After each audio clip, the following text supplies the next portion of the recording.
Hi friends! Thanks for tuning in. If you like this video, please give it a like, comment below, and take a moment to subscribe to our channel. Welcome to Grand Pointe in Presque Isle, Michigan, a peaceful spot along the beautiful shores of Lake Huron.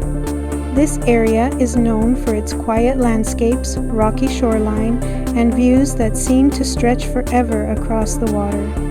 Long ago, native peoples and early settlers traveled through this region, relying on the lake for fishing, trade, and transportation. The name Grand Pointe comes from the large point of land that juts boldly into Lake Huron, creating a natural landmark for boaters. Today, it remains a favorite place to enjoy nature and the simple beauty of northern Michigan. You'll often see people walking the shoreline, searching for stones, or just enjoying the sound of the waves. Grand Pointe is a place that blends rugged beauty with a sense of timelessness.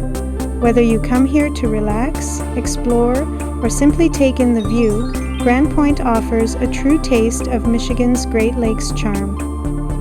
Thank you for joining us on this tour of Grand Pointe, Michigan.